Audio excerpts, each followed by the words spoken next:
Hi everyone. Today we're going to start discussing free energy and how it relates to entropy as well as enthalpy. So we'll tie that into our discussion on thermodynamics. All right, so we're going to derive this so-called free energy, or we call it Gibbs free energy. So we're going to start with an equation we already know. We know that the change in entropy of the universe is equal to the change in entropy of a system plus the change in entropy of the surroundings. Now, remember last time we said that the change in entropy of the surroundings is equal to negative of the change in enthalpy of the system over temperature.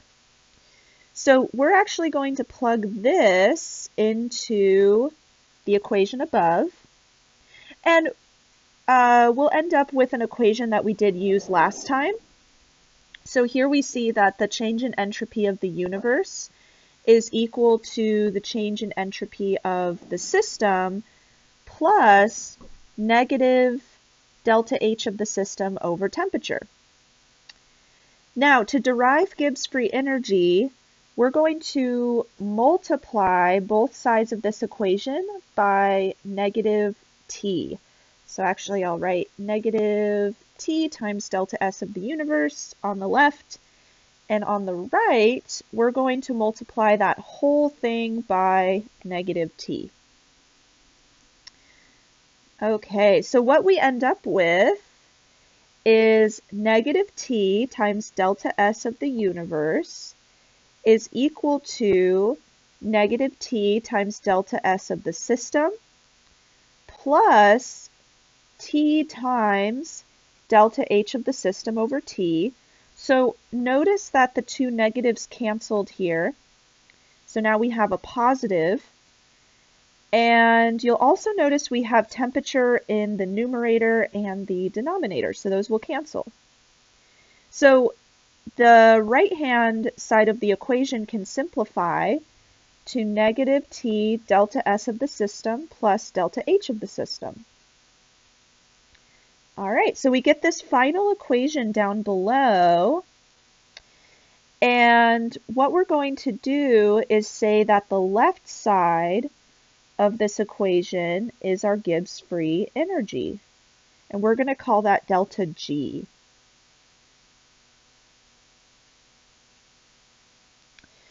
All right, so the right side of the equation, delta H of the system minus T delta S of the system, represents the change in a thermodynamic function called Gibbs free energy. So again, that left side of the equation we're going to say is equal to Gibbs free energy.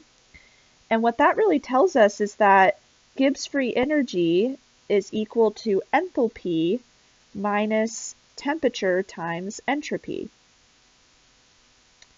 And again, this is all coming from that delta S of the universe equation, and we just did some simple substitutions, and we also incorporated temperature into the equation.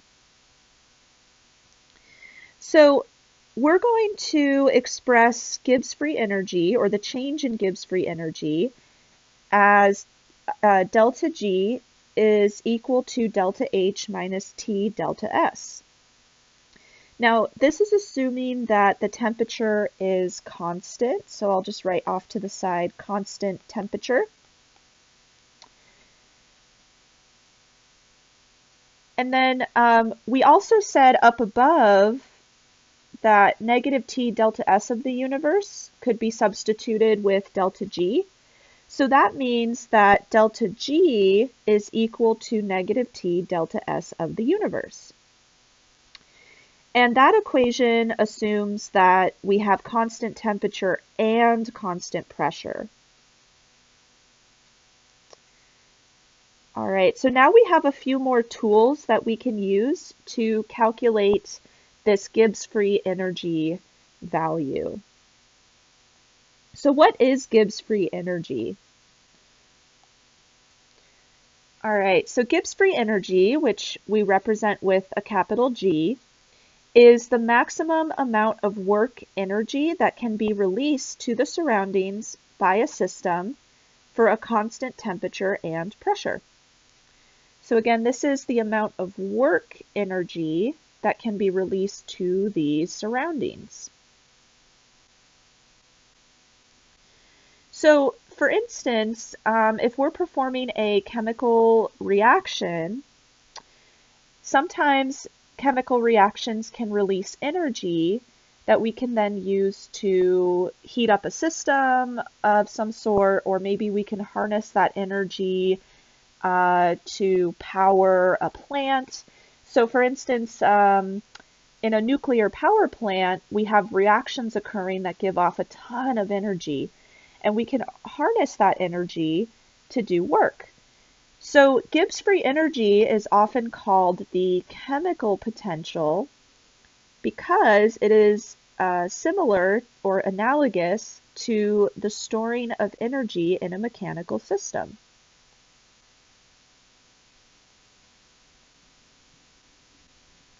So when we think of Gibbs free energy, think of it as the energy that's stored in a reaction that could potentially do work for us. So it could supply energy, maybe it supplies energy to run electricity. There's a lot of options there. So it's also known as chemical potential. All right. Now, how are we going to relate this to what we've previously discussed? Remember, we were talking about spontaneous reactions and non-spontaneous reactions. So remember that delta G is equal to negative T times delta S of the universe. So the Gibbs free energy is related to the entropy of the universe. And remember, for a spontaneous process, delta S of the universe is greater than 0. And that's from our second law of thermodynamics. So if we have a spontaneous process and we have a positive delta S of the universe, that tells us that delta G will be negative for a spontaneous process.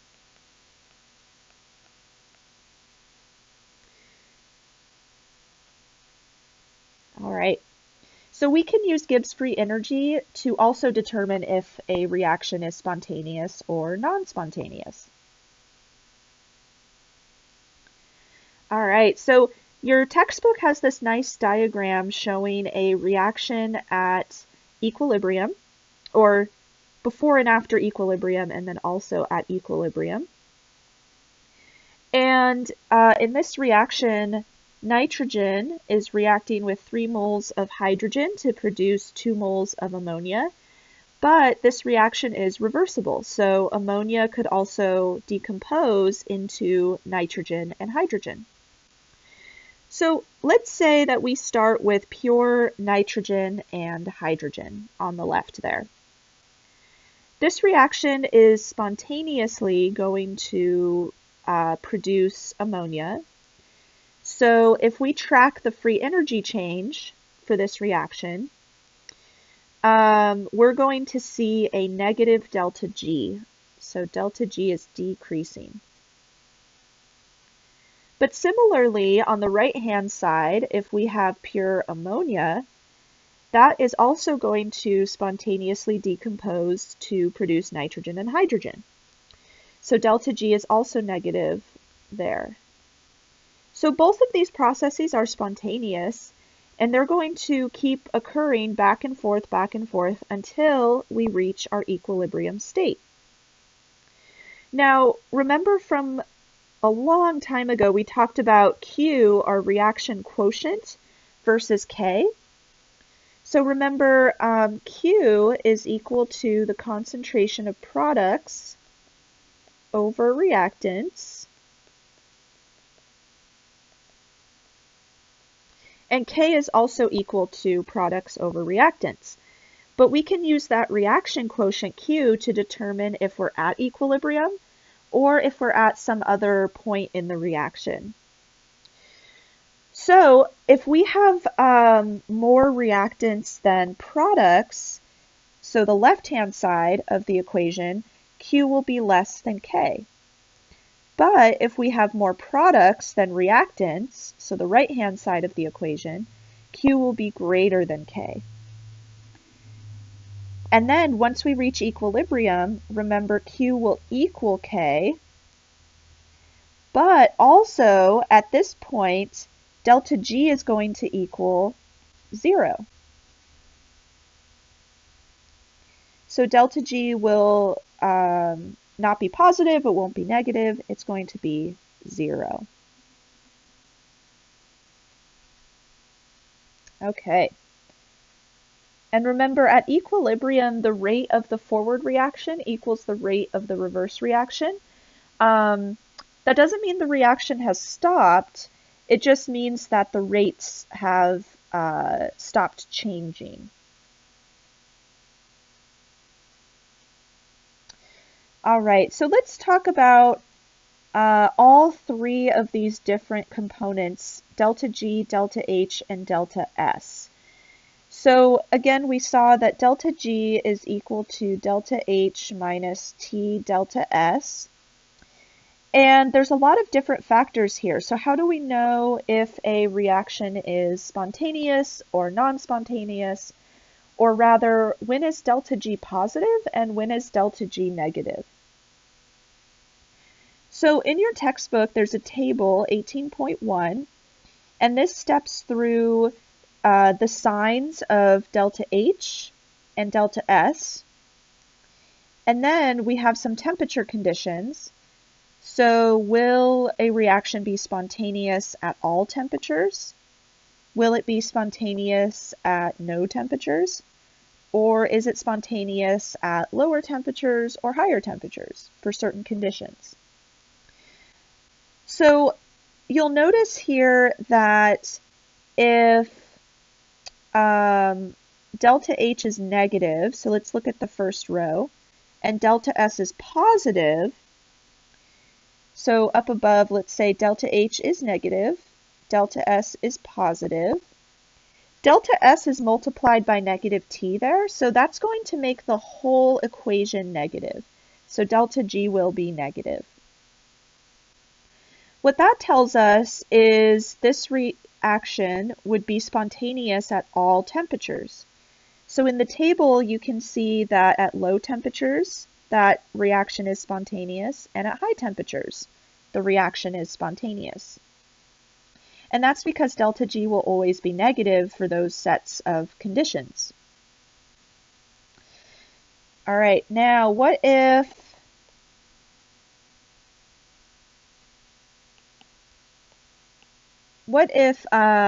delta H is positive and delta S is negative? So delta H is positive, delta S is negative. And remember, delta S is multiplied by negative T, so that would actually become positive, which means this whole equation is positive. So delta G will always be positive. So that means that this reaction is non-spontaneous at all temperatures because delta G is always positive. So at low temperatures, delta G is positive and the reaction is non-spontaneous. And at high temperatures, delta G is positive and the reaction is non-spontaneous. All right, so now what if the signs for delta H and delta S are the same? Because so far they've been opposite. So let's erase our negatives and positives there. All right, so if delta H is negative and delta S is negative, that means that T delta S is actually positive because we have a negative times a negative.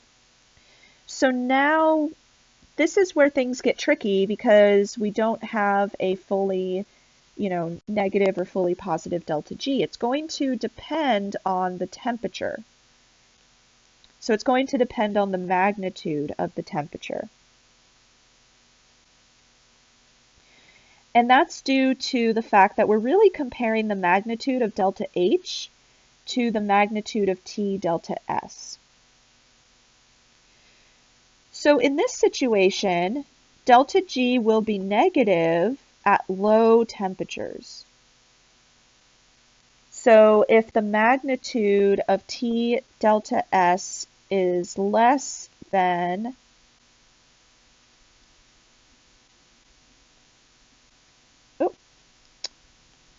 here, let me rewrite this. It's a little messy. Oh, that's not what I meant to do. I'm just making a mess out of things. Okay. There we go. Okay, so if delta H, the magnitude, is greater than T delta S, that means that delta G will be negative because delta H is negative. So in that situation, temperature will be pretty low, and that will make T delta S really small. So the reaction will be spontaneous at low temperatures. But now, let's say that delta H, the magnitude, is smaller than T delta S. That means that T delta S, which is positive, is going to make delta G positive. So the reaction will be non-spontaneous at high temperatures because T is what's affecting the magnitude of T delta S.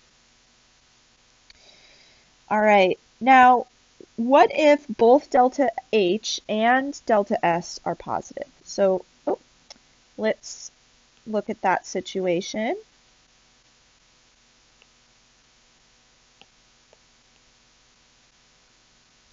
Okay, so delta H is positive, delta S is positive, but remember delta S is multiplied by negative T, so that whole part of the equation is negative.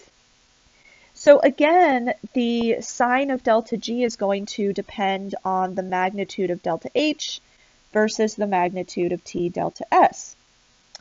So focusing on this last row, if delta H is greater in magnitude than T delta S, that means that the equation will overall be positive. So at low temperatures, delta G is positive, so the reaction is non-spontaneous. But if that changes, so let's say T is larger,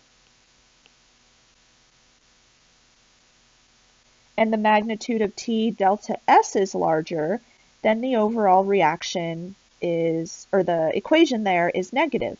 So delta G is negative, and the reaction will be spontaneous at high temperatures. So we have a few examples in this table as well.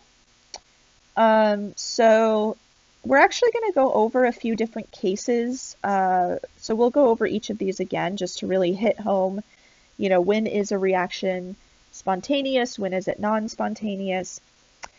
I also included a second table down at the bottom.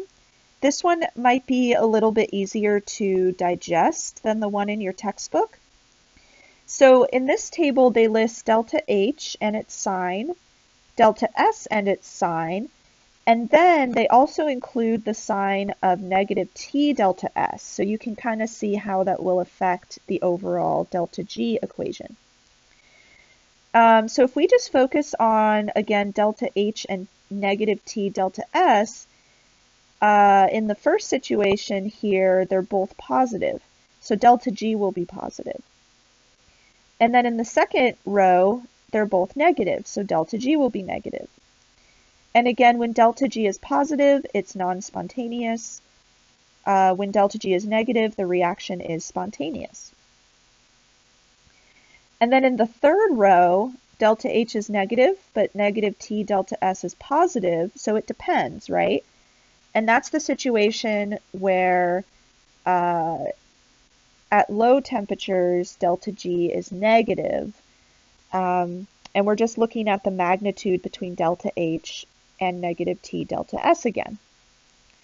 And then in the last row, if delta H is positive and negative T delta S is negative, again, it depends on their magnitudes.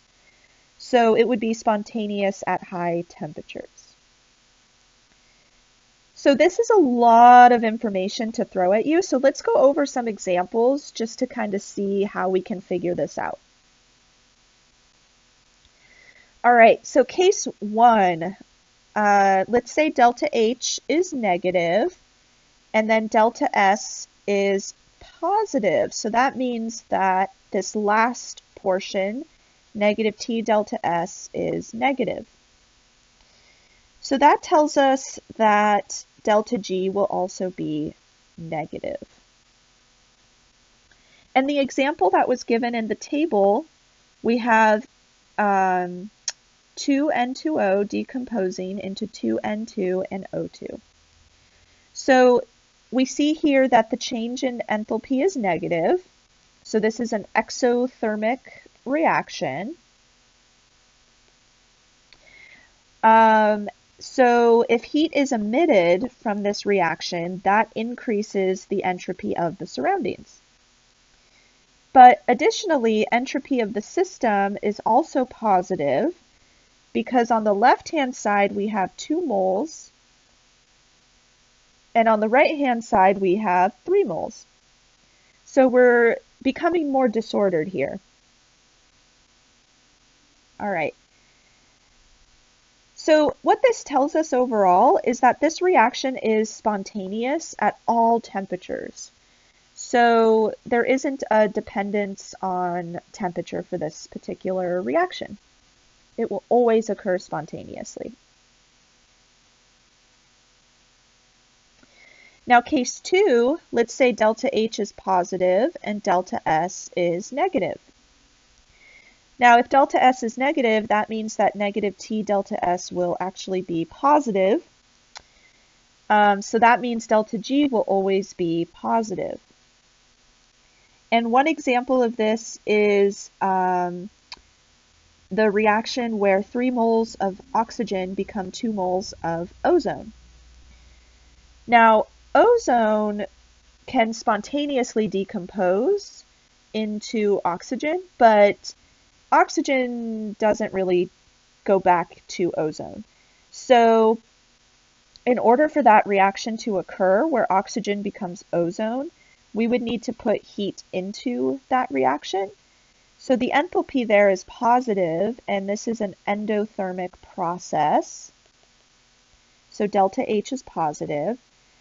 This is also going to decrease the entropy of the surroundings because we're taking heat away from the surroundings. So delta S of the surroundings will be negative. But also, if we look at our reaction, we have 3 moles on the left and 2 moles on the right. So this system is becoming more ordered, which means that the entropy of the system is negative. So again, looking at our equation above, if delta S is always negative and delta H is always positive, this is a non-spontaneous process. And this will be non-spontaneous at all temperatures. Okay, so let's look at case 3, where delta H is negative and delta S is also negative. But again, because we have a negative times a negative for that last part of the equation, this will actually be positive. So this is where the sign of delta G is dependent on the magnitude of the temperature. So let's look at an example for that type of situation. So one example is liquid water freezing.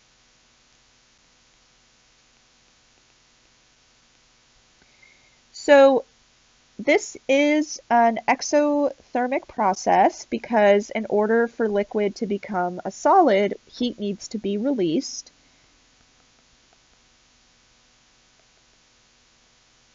So that means that the entropy of the surroundings is increasing.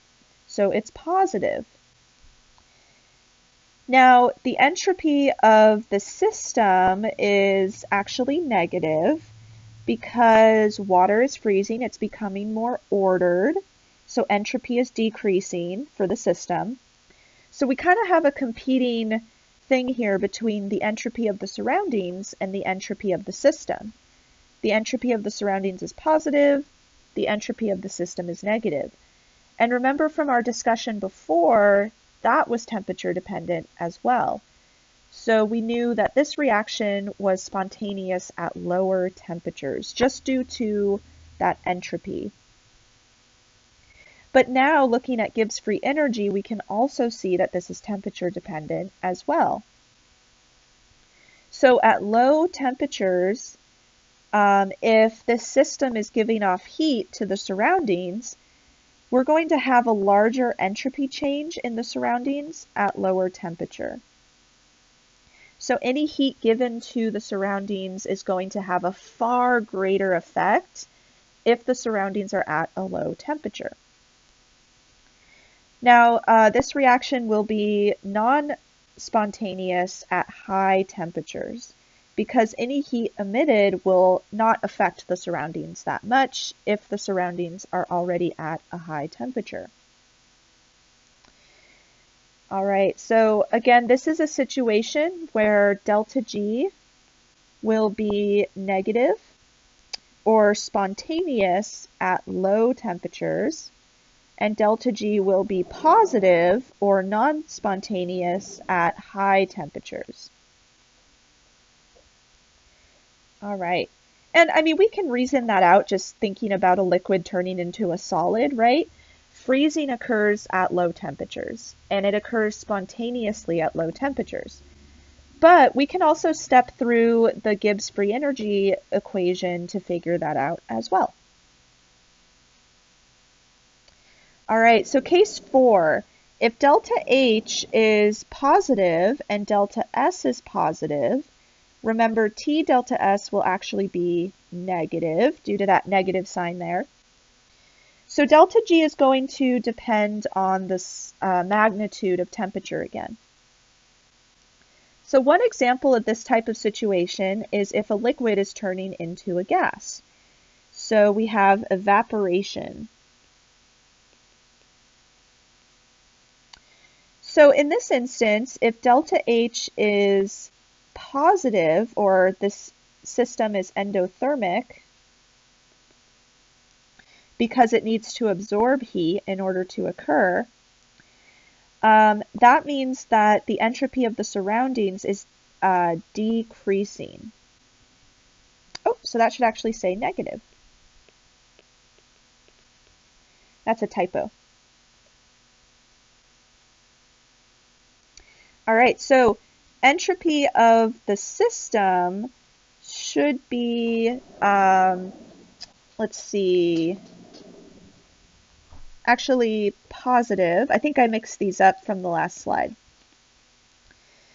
Okay, so entropy of the system is increasing because remember, gases have more entropy. All right, I'll try to fix that in the slides before I post them. So the spontaneity of this reaction again depends on temperature. So if we think about evaporation just in general, we know that it will occur at higher temperatures. So at high temperatures, this reaction is spontaneous and delta G is negative. And at low temperatures, it's non-spontaneous, so delta G is positive. So one thing that does get really tricky here are the signs of everything. We have to keep track of the signs of enthalpy. When is it exothermic? When is it endothermic?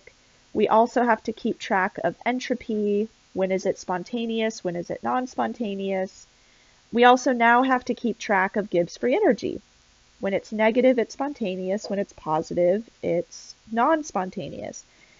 So it can get pretty tricky going through and memorizing some of these things or remembering them.